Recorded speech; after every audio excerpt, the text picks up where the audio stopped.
Hi, I'm Dr. Becky Spelman. I'm a registered psychologist and I'm going to talk about unhealthy relationships. This is a very common human condition. It's not something extraordinary. So many people actually suffer from this compulsion to go into unhealthy relationships time and time again. And it causes people so much pain. It might seem really irrational for someone to go into an unhealthy relationship. Essentially, they're not receiving love in that relationship. Why would anyone do that to themselves?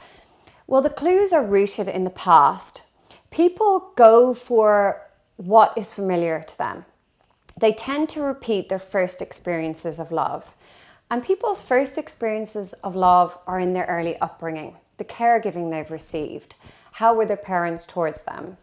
Some people have had parents who were very kind, but maybe quite aloof. Perhaps they weren't very good at understanding their children's emotions. Perhaps they were somewhat emotionally neglectful towards their children. And unfortunately, some people have had very painful, traumatic experiences. So people tend to go for love that's very similar to the first love that they've experienced. And this is why people will put up with things or go for relationships where the partner is very aloof or unavailable. Or in the most extreme cases, they will put up with domestic violence and actual physical abuse. People will often stay in those cycles or repeat those cycles for many different reasons. And there's two kind of common theories that I want to mention.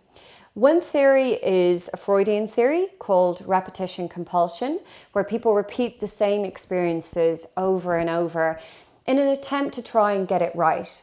And of course, they never get it right. They keep getting the same outcome time and time again. And another theory is that people are just used to feeling a certain way, that actually being truly loved in a relationship is so unfamiliar to them, they feel more comfortable in a relationship where they're not receiving love and their partner is perhaps a bit unavailable. So what do you need to do in order to break the cycle of going for unhealthy relationships?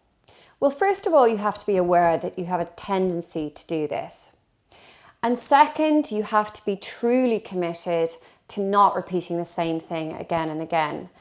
Because often people who haven't been cared for, haven't been loved enough in early life will have this deep craving to be loved, and they'll try and seek out love or accept love from anyone.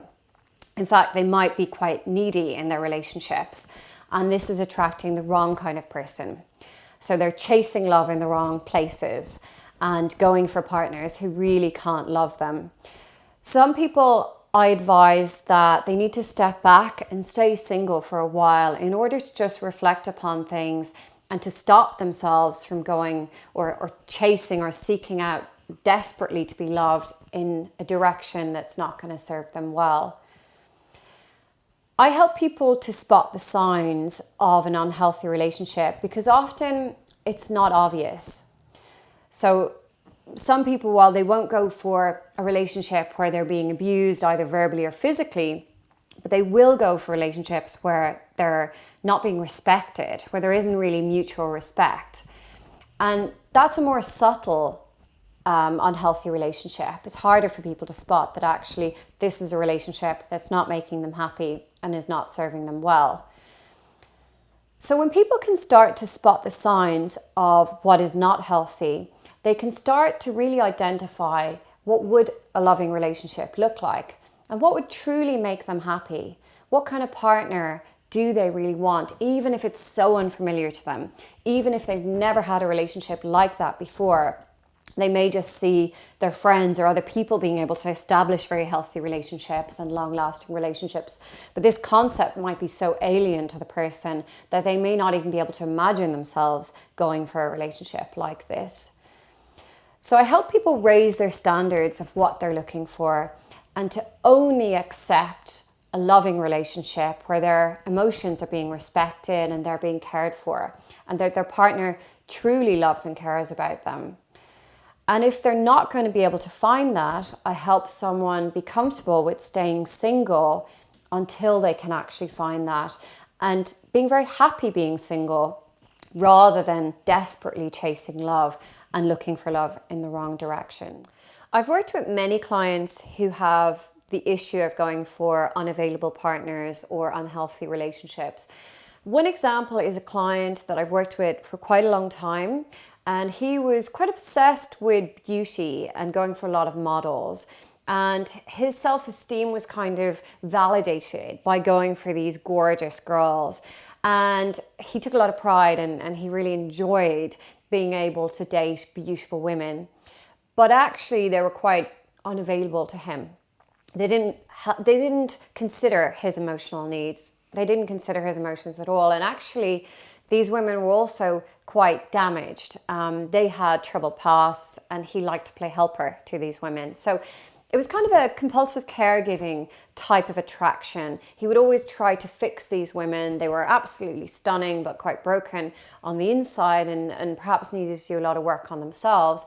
And the relationships would end up being quite dysfunctional. He would feel very alone in the relationships. He would try very, very hard and feel he wasn't receiving the same mutual respect and love back.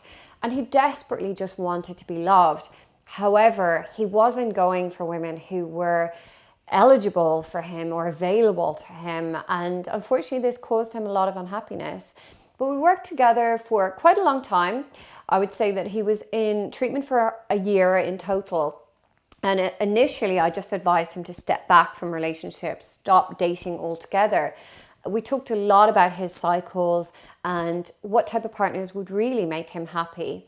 And then he started to date people, not based on their looks. Yes, he was still physically attracted to them, but this was not the first thing that he was looking for. He was actually looking for people who had the same interests in him, and he was a very intelligent guy. So he decided that actually it was very important that the woman he would date would also be someone who was quite intellectual. And he started to enjoy his dating life a little bit more, and eventually found a partner who was very available, who actually was able to read and understand and recognize his emotions, and replied to his messages, picked up the phone. And there was a lot of functioning. The way he functioned in this relationship was no longer unhealthy or dysfunctional. He had a lot of chaotic rows in his last relationship, and this relationship was a lot more calm. Initially, this was something that he found very difficult to go for, because when he would go for available partners, he would find it quite boring. So we had to do a lot of work in relation to how he regulates his emotions and how he deals with emotions such as boredom, for him to be able to enjoy being in a relationship that was a lot more calm and less dramatic. So if you do want some advice about this topic and you really want to try and break out of the cycle of going for unhealthy partners, you might want to start by having a consultation with one of our therapists at a private therapy clinic. There's no obligation to participate in therapy or anything like that, but you can get in touch and have an initial chat in confidence about your situation, just to ask a few questions and get a little bit of advice.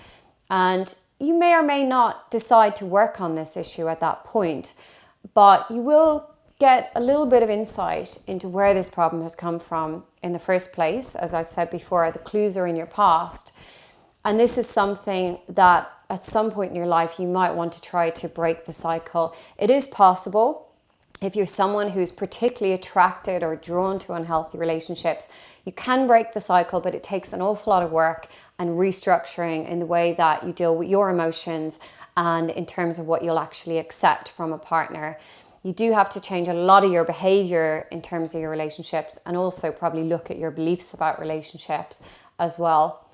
So I hope you found this video helpful. And if you've got any questions at all, you can get in touch.